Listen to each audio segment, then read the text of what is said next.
السلام علیکم ناظرین۔ عید الاضحیٰ مسلمانوں کے لیے ایک خوشی اور مسرت کا دن ہے۔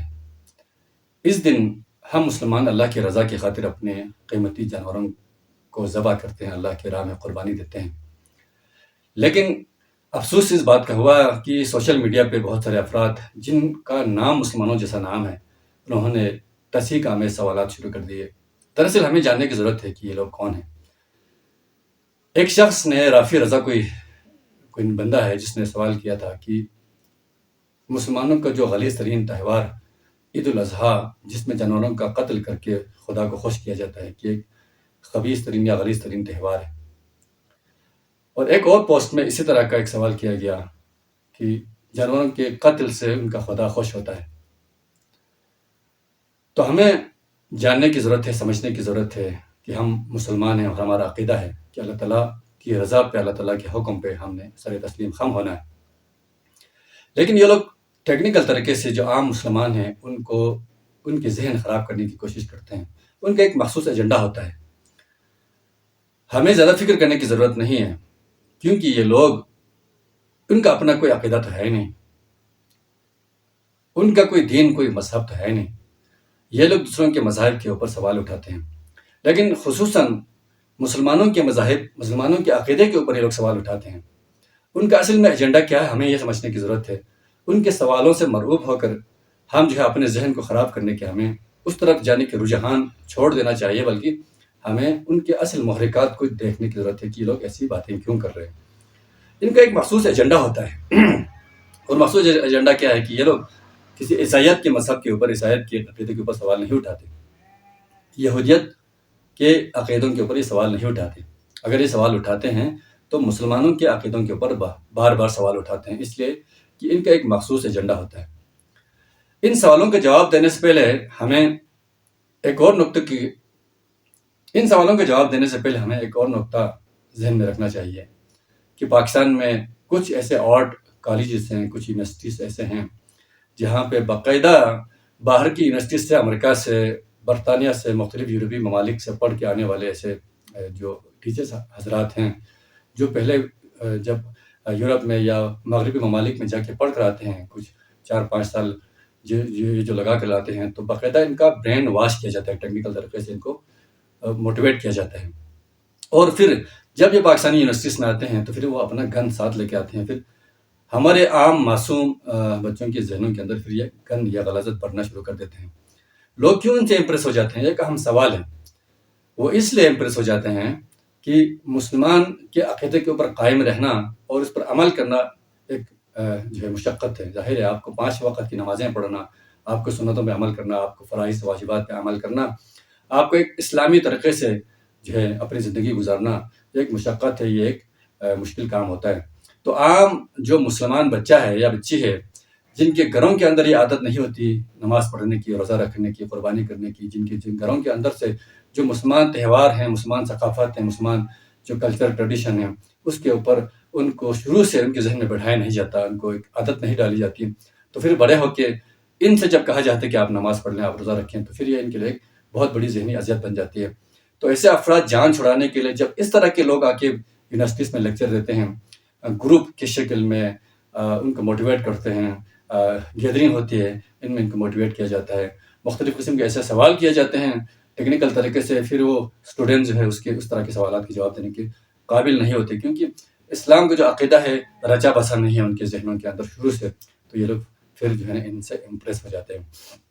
تو سب سے پہلے حکومت پاکستان کو چاہیے کہ ان آرٹ کالجز کے اندر، یونیورسٹیز کے اندر، مختلف قسم کی جو یونیورسٹیز ہیں اس کے اندر جو ہے باقاعدہ وہ لیکچرار، وہ پروفیسر جو باہر کی یونیورسٹی سے پڑھ کے آتے ہیں، وہ جب لیکچر دیتے ہیں یہاں پہ ہمارے عقائد کے اوپر، ہمارے عقائد کو بنیاد بنا کر ایسے سوالات کیے جاتے ہیں، منفی سوالات کیے جاتے ہیں جن سے لوگوں کے دماغ خراب ہو جائیں۔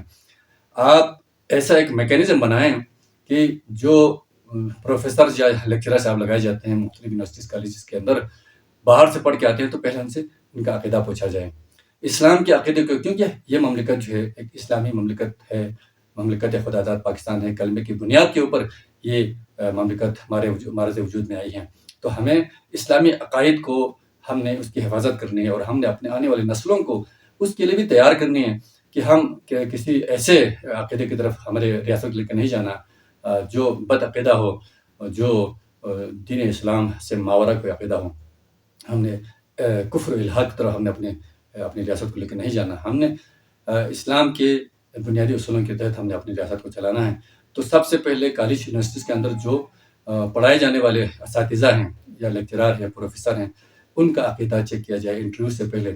ہمارا ایک ذہنی ایک یہ بیماری ہے کہ جب کوئی باہر سے آ کے فر انگلش بولنا شروع ہو جاتے ہیں تو ہم اس سے متاثر ہو جاتے ہیں کہ یار کتنا قابل آدمی ہوگا. وہ قابلیت پھر ہمارے لیے زہر ہلاہل بن جاتا ہے، وہ ہمارے لیے ناسور بن جاتا ہے. وہ قابلیت پھر جو ہے اس سے ہمارے بچوں کے عقیدے خراب ہو جاتے ہیں. تو سب سے پہلے ہمیں یہ دیکھنے کی ضرورت ہے. آپ کو جا کے شروع سے جو پرائمری سطح ہے، جو اسکول ہیں، جو کالجز ہیں، ان میں آخر تک جو یونیورسٹیز کی جو کورسز ہیں، جو مضامین ہیں، ان میں اسلامی عقیدے کو ایک ٹیکنیکل طریقے سے شروع سے اس میں ڈالتے ہوئے آگے بڑھنا چاہیے، تاکہ لوگوں کے ذہنوں کے اندر بچہ جب ڈیولپ ہوتا ہے، ان کے ذہن سازی ہوتی ہے، تو تب ان کے ذہنوں کے اندر اسلام کا عقیدہ ہے، جو بنیادی عقیدہ ہے، وہ رچ بس جائے. پھر بعد میں جا کے جب ان کالج یونیورسٹیز میں کوئی پروفیسر، کوئی لیکچرر آپ کو لیکچر دینا شروع ہو جاتا ہے، تو پھر بچہ اس کے مطابق جو ہے اس کا پہلا ہی اس کا اعتقاد، اس کا ذہن بنا ہوا ہو، اس کا ایمان پہلے سے ہی پختہ ہو، پھر وہ سوالات کرے. تو ہمیں گورنمنٹ آف پاکستان کو پہلے چاہیے کہ ان آرٹ کالجز کے اندر، ان یونیورسٹی کے اندر جو ہے چیک کیا جائے کہ کون پروفیسر ایسا ہے جو کفر و الحاد کا حامی ہے اور جو ان کا عقیدہ جو ہے اسلام کے بنیادی عقیدے سے کے متضاد ہے. تو ہمیں یہ بھی دیکھنے کی ضرورت ہے. اب سوال یہ ہے کہ کیا خدا جانوروں کے قتل سے خوش ہوتا ہے؟ خدا جانوروں کی قتل سے خوش نہیں ہوتا. اللہ تعالیٰ کو فساد سے دنیا میں کوئی انسان بے وجہ مارا جائے، اللہ تعالیٰ کو اس سے بھی خوشی نہیں ہوتی. لیکن یہ الحاد والے، یہ کفر الحاد والے، یہ ملحد، یہ ایتھیسٹ جب مغربی ممالک آپ کے اوپر حملہ کرتے ہیں اور لاکھوں بچوں کو مار دیتے ہیں، جب اسرائیل حملہ کرتا ہے کسی ملک کے اوپر، کسی چھوٹے سے ملک کے اوپر، اور لاکھوں کے اندر جو ہے مسلمان بچوں کو مارا جاتا ہے، قتل کیا جاتا ہے، خواتین کو مارا جاتا ہے، پھر یہ ان کے ڈیفینس میں آ جاتے ہیں، ان کو ڈیفینڈ کرتے ہیں کہ یہ اس وجہ سے یوں ہے، یوں ہے، یوں. مسلمانوں کو ایک طرح سے وہ مختلف قسم کے الزامات لگاتے ہیں کہ مسلمان یہ ہے تو یہ ہے. لیکن جہاں ایک اللہ کے حکم کے اوپر جب جانوروں کو ذبح کیا جاتا ہے، تو پھر یہ سوالات کرنے شروع ہو جاتے ہیں کہ یہ کون سا عقیدہ ہے کہ خدا خوش ہو جاتا ہے. اللہ تعالیٰ نے جن مخلوقات کو بنایا ہے ان کے قتل سے اللہ خوش نہیں ہوتا. لیکن ایک طریقہ ہے دنیا سے جانے کا، یہ اسلام کا عقیدہ ہے کہ مسلمان نے بھی، جب ایک انسان نے بھی، جب اس کی ایک عمر آ جاتی ہے، اس نے چلے جانا ہے. اسی طرح جانوروں کے فنا ہونے کا بھی ایک طریقہ ہے. اگر آپ ایک جانور کو یوں چھوڑ کے رکھتے ہیں تو وہ خود بھی ایک نیچرل طریقے سے 10-15 سالوں کے اندر وہ ایک جو ہے اذیت ناک موت کا شکار ہو کر وہ خود بھی مر جاتے ہیں. اگر یہ بکریاں ہیں، یہ جانور ہیں، یہ مینڈا ہے، یہ بیل ہیں، اگر آپ ان کو اسی طرح چھوڑ کر رکھیں تو ایک وقت کے بعد ان کو بیماریاں لگ جاتی ہیں اور انتہائی کرب اور تکلیف کے اندر وہ مر جاتی ہیں. یہ قدرت کا ایک طریقہ ہے. اگر ہم ذبح کرتے ہیں تو ان سے انسانوں کے لیے گوشت حاصل ہوتا ہے. دوسری چیز یہ ہے کہ ان جنگلوں کے اندر آپ دیکھتے ہیں، افریقہ کے مختلف قسم کی جنگلوں کے اندر جو ہے وہاں پہ جانور بھی ہیں، عام جانور بھی ہیں، وہاں پہ درندے بھی ہیں، شیر ہیں، چیتے ہیں. جب یہ چیتے، یہ شیر ان جانوروں کا شکار کرتے ہیں اور انتہائی جب وہ زندہ ہوتے ہیں تو ان کا گوشت نوچ کے وہ جب کھاتے ہیں، ان کا جو ہے جسم سے وہ گوشت حاصل کرتے ہیں، گوشت کے بڑے بڑے ٹکڑے حاصل کرتے ہیں، تو ان جانوروں کو کیا تکلیف نہیں ہوتی. اس وقت آپ سوال کس کو کریں گے؟ کسی مسلمان عقیدے کے اوپر آپ سوال اٹھائیں گے؟ کسی خدا کے اوپر آپ سوال اٹھائیں گے؟ آپ کیا کریں گے؟ کیوں یہ ایک نیچرل طریقہ ہے، اس کو تو آپ مانتے ہیں. پھر سوال یہ بھی تو بنتا ہے نا کہ ان درندوں کو کیوں بنایا؟ آپ ایسا سوال تو نہیں کرتے. اس وقت تو آپ اللہ کو مانتے ہیں، کیونکہ کسی سائنسدان نے یا کسی ملحد نے تو یہ درندے نہیں بنائے، نہ شیر بنایا، نہ چیتا بنایا، جو زندہ جانوروں کا نوچ کھا جاتے ہیں، توڑ کے جو ہے ان کی گوشت کی بڑی بڑی بوٹیاں وہ جو زندہ جانوروں سے نوچ کے وہ کھا جاتے ہیں. تو اس وقت آپ سوال نہیں کر سکتے، کیونکہ ایک نیچرل طریقہ ہے. اسی طرح ان جانوروں کے اندر آپ دیکھیں تو کچھ جانور ایسے ہوتے ہیں کہ جن کا جو ہے اسٹرکچر جو جن کی بنانے کی جو ساخت ہے وہ گھاس پھوس کھانے کے لیے. کچھ جانور ایسے ہیں جو گوشت کھانے کے لیے. جس طرح شیر چیتا ہے، یہ گھاس تو نہیں کھا سکتے، یہ کیا کرتے ہیں، یہ گوشت کھاتے ہیں، دوسرے جانوروں سے ان کی غذا حاصل کرتے ہیں. یہ ایک طریقہ ہے. اس طرح اگر آپ انسان کو دیکھیں تو انسان کا معدہ ایسا ہے کہ جو گوشت بھی ہضم کر سکتا ہے، جو روٹیاں بھی ہضم کر سکتی ہیں، ہضم کر سکتا ہے. تو انسان کا جو بناوٹ ایسا ہے، ساخت ایسا ہے، اگر آپ اس کے منہ کے اندر دیکھیں تو اس کے دانت ایسے ہیں کہ وہ گوشت بھی کھا سکتے ہیں، وہ سبزی بھی کھا سکتے ہیں. تو اگر آپ گوشت نہیں کھاتے ہیں، آپ صرف سبزی خور ہیں، ویجیٹیرین ہیں، تو اس میں ہمارا کوئی مسئلہ نہیں ہے، ہمارے عقیدے کا کوئی مسئلہ نہیں ہے. اللہ تعالیٰ نے ہر انسان کے لیے آزادی رکھی ہے کہ وہ جو بھی عقیدہ جو اپنانا چاہیں وہ عقیدہ اپنا لیں. تو آپ اپنے عقیدے کے مطابق آپ سوال کرتے ہیں، لیکن کیونکہ آپ کا دماغ جو ہے وہ ایک چھوٹی سی چیز کے اوپر مرکوز ہے کہ مسلمانوں کے اندر آپ نے کیڑے نکالنے ہیں، تو پھر آپ یہی کام کرتے رہتے ہیں. حالانکہ جب ٹیکنیکل طریقے سے جب آپ دیکھیں گے، غور و فکر کریں گے، تو آپ کو ان ساری چیزوں میں سوالات کے جو ہے آپ کو جوابات مل جاتے ہیں. تو کسی دن آپ سوال کریں کہ وہ جو انسانوں کو مارا جاتا ہے، لاکھوں بچوں کو مارا جاتا ہے، تو ان کے اوپر بھی ایک سوال کریں.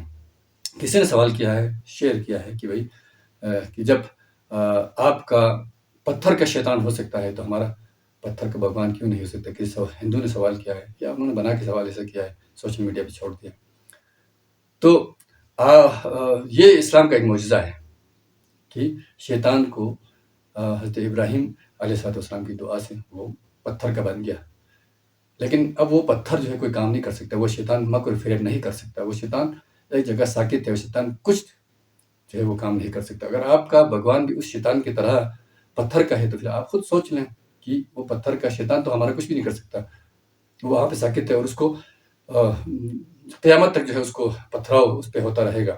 تو اگر آپ کا بھی بھگوان اس طرح کا ہے، اس کی کیفیت، اس کی حیثیت اس طرح ہے، تو پھر آپ خود سوچ لیں، اس کا جواب آپ کو خود سوچنا چاہیے، ہم آپ کو کیا جواب دیں. تو ناظرین گرامی، ہمارے نوجوانوں کو چاہیے کہ ہم ان سوالات سے متاثر یا خوفزدہ نہ ہوں کہ اس شخص نے کیا سوال کر دیا.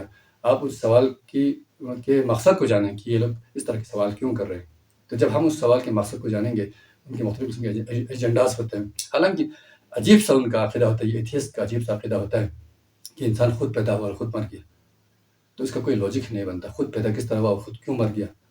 تو اس پہ اگر ہم سوالات کرنا شروع کر دیں تو پھر لوگ پھنس جاتے ہیں. پر اللہ تعالیٰ ہم سب کو ایمان کی زندگی عطا فرمائے. جب ہماری موت ہوگی تو اللہ تعالیٰ ہم سب کو ایمان کی موت عطا کرے. اور ایک آخر میں بات یہ بھی ہے کہ یہ لوگ کہتے ہیں کہ جانوروں کے قتل سے کیا خدا خوش ہو جاتے ہیں. بھائی اللہ تعالیٰ نے کہا، اللہ تعالیٰ نے فرمایا، حکم دیا کہ آپ اپنے قیمتی چیزوں کو، جانوروں کو قربان کریں. یہ عیسائیت میں بھی ہے. آپ شروع کے عیسائیت کے جو کتابیں ہیں ان میں آپ پڑھ لیں کہ قربانی کس طرح دی جاتی تھی. اب یہودیت کو آپ دیکھیں، اسرائیلیات کو دیکھیں، پہلے زمانے کے پیغمبروں کی کیا احوال آپ سنیں. تو جانور ذبح کرنا، یہ جو آپ ابراہیمی جو ریلیجن کی بات کر رہے ہیں نا، تو یہ مسلمانوں نے شروع نہیں کیا، بلکہ یہ حضرت ابراہیم علیہ السلام نے شروع کیا قربانی دینا، جانور کا قربانی دینا. تو یہ ابراہیمی ریلیجن جتنے بھی ہیں، عیسائیت ہے، یہودیت ہے، مسلمانیت ہے، ان سب کے اندر مشترکہ چیز ہے. تو ابراہیم علیہ السلام نے قربانی دی تھی، اور ان کی ہی سنت کو آج تک ہم نے، اللہ تعالیٰ نے اس دین محمدی پہ نافذ کیا ہوا ہے. تو یہ سوال آپ عیسائیت سے نہیں کریں گے، یہ سوال آپ یہودیت سے نہیں کریں گے، کیونکہ آپ ان کا بغل بچہ ہے. وہ آپ کو